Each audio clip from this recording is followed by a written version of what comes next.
যুক্তরাষ্ট্রে কর্মসংস্থান ভিত্তিক অভিবাসন ব্যবস্থায় আবারও বড় ধরনের আইনি ধাক্কা খেল ট্রাম্প প্রশাসন। কারণ H-1B ভিসা আবেদনের ওপর আরোপ করা $1 লাখ অতিরিক্ত ফি আপাতত স্থগিত করে দিয়েছেন এক ফেডারেল বিচারক। আর আদালতের এই সিদ্ধান্ত প্রযুক্তি খাত, আন্তর্জাতিক শিক্ষার্থী এবং দক্ষ বিদেশি কর্মীদের জন্য গুরুত্বপূর্ণ বার্তা হিসেবে দেখা হচ্ছে।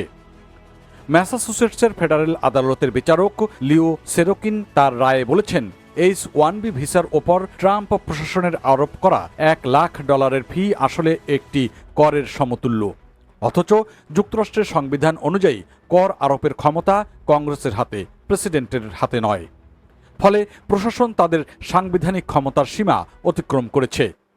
এই রায়ের ফলে আপাতত স্থগিত হয়ে গেল গত বছরের সেপ্টেম্বরে প্রেসিডেন্ট ডোনাল্ড ট্রাম্প স্বাক্ষরিত সেই নীতি, যার মাধ্যমে নতুন H-1B ভিসা আবেদনের ক্ষেত্রে অতিরিক্ত $1 লাখ ফি আরোপ করা হয়েছিল।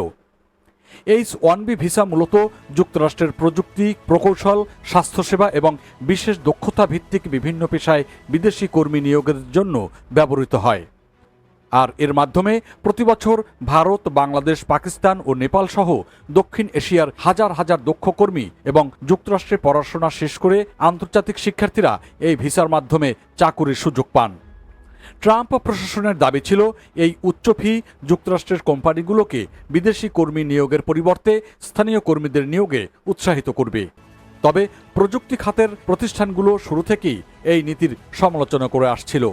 তাদের মতে, দক্ষ কর্মীর ঘাটতি পূরণে আন্তর্জাতিক প্রতিভা নিয়োগ অত্যন্ত গুরুত্বপূর্ণ। ক্যালিফোর্নিয়া ও ম্যাসাচুসেটসের নেতৃত্বে 20টি ডেমোক্র্যাট নিয়ন্ত্রিত অঙ্গরাজ্য আদালতে এই নীতির বিরুদ্ধে মামলা করেছে।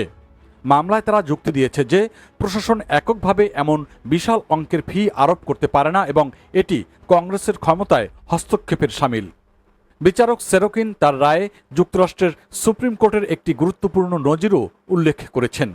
তিনি বলেছেন, কোনো অর্থ আদায়ের নাম ফি হলেও বাস্তবে যদি সেটি করের মতো কাজ করে তাহলে সেটিকে কর হিসেবেই বিবেচনা করতে হবে। অন্যদিকে ট্রাম্প প্রশাসনের আইনজীবীরা আদালতে দাবি করেছেন যে প্রেসিডেন্টের অভিবাসন নীতির বিষয়ে বিচার বিভাগের হস্তক্ষেপের কোনো সুযোগই নেই। তবে আদালত সেই যুক্তি গ্রহণ করেননি। যদিও আইনি লড়াই এখনও শেষ হয়নি। এর আগে আরেকটি মামলায় একটি পৃথক আদালত ট্রাম্প প্রশাসনের পক্ষেও রায় দিয়েছিল।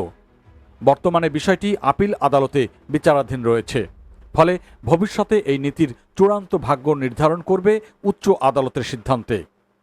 বিশ্লেষকদের মতে, H-1B ভিসা নিয়ে এই আইনি লড়াই শুধু একটি ফি সংক্রান্ত বিরোধ নয়, বরং এটি যুক্তরাষ্ট্রের ভবিষ্যৎ অভিবাসন নীতি, দক্ষ জনশক্তি বাজার এবং বৈশ্বিক প্রতিযোগিতায় দেশটির অবস্থানের সঙ্গে সরাসরি সম্পর্কিত।